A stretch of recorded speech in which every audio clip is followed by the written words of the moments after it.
Hello, good afternoon. Oras po natin ay nasa alas 12:08, araw po ng Sunday, Pizza 12, 2025. So, ito po yung update natin sa ating mga duckling for today. Yan po sila, katapos lang nila kumain. So, ang ginawa po natin ngayon ay nagdagdag tayo ng isang division. So, yan po yung pangalawang division nasa taas. So, ito po yung pangatlong division naman na nasa baba. Pero, maluwag yung kanilang tatakbuhan dahil meron po dyan doon hanggang doon sa ilalim. No? So, yan po yung third division ng ating mga duckling. So, pang-apat po ay ito yung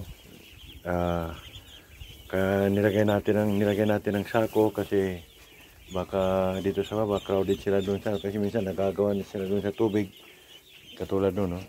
So dito rin, so ang ginawa natin ay apat na lalagyan ng tubig na para hindi po sila magagawan. So very safe na po sila sa kanilang mga stampede na nangyayari nung bago pa sila dumating dito. So hindi pa kasi natin alam unang-una yung klima pagka madaling araw pala, kaya pala maraming casualties dahil malamig. So ang ginawa natin, katulad ng mga nauna kong sinabi sa previous video ko na nilagyan ko ng parang kulambo para hindi po pumasok yung lamig sa madaling araw kasi yung time na dumating sila, the whole day po ay umulan. So hindi po nila nakayanan yung lamig, so marami pong casualties. Araw-araw mayroon po akong nakikitang tambak dyan, may higit 10, may higit 20, minsan nangyari may higit 30.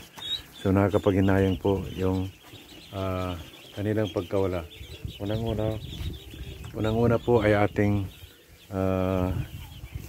pinagpaguran or pinag-ipunan yung ibinili po sa kanila para po mag-alaga ng duckling.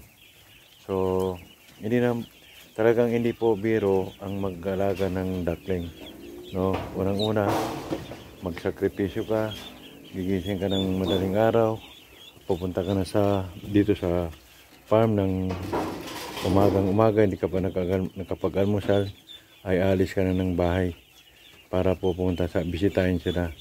So itong mga dalawang araw na sunod-sunod, kami po ni Mrs. ay masaya dahil wala pong nangyaring casualties. So ito, nilagyan ko dito ng siguro mga sa mahigit 30 ito yung nandito para po sa kanilang safety. So yan po, dito pansamantalang pagka sa umaga binubuksan natin saka yung dito sa kabila para po pumasok yung malamig, and then sa gabi tatakpan natin yan, and then nagdagdag pa tayo ng isang ilaw para mailawan po sila sa gabi kasi itong mga alaga nito ay naghahanap po ng liwanag kasi yun nga, sila ay binuhay sa isang machine, no? Isang makinang nagbigay sa kanila ng buhay, pero buhay lang yun. Ang nagbigay pa rin sa kanila ng buhay ay ang nag-iisang Ama, dahil ang lahat ng may buhay ay galing po sa Allah Subhanahu wa Ta'ala. I-rescue natin yung doon kasi nag-agawa na naman sila. Ayaw ka na ba yung gagawin nila? I-rescue natin sila. Uy, ano yan? Shhh. Anong ginagawa ninyo dyan? Ha? Punta doon. Oh. Kinakain ninyo yung langgam?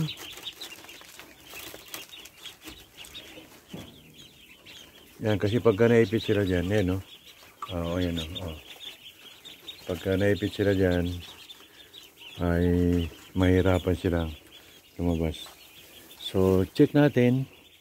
Wala bang casualties sa inyo, mga ating duckling? Alhamdulillah, wala naman, no? Yan, no? Wala. Then, nandun po sa taas, oh. Ayan, naglalakad. So, check natin ulit. Mamaya, balikan natin sila mga 5 or 5:30, kailangan abutin tayo ng gabi dito, no, para sa kanilang seguridad.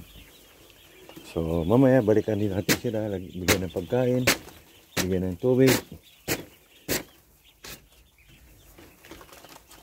para po maganda yung kanilang pamamahinga sa gabi, pagtulog. So thank you, hanggang dyan lang guys. Hanggang sa sunod pa nating video, huwag niyong kalimutan magbigay ng komentong nakakatulong sa ating pag-aalaga ng itik. So kagaling ko lang ng Pigkawayan kanina, may binili po akong mga gamit din nila.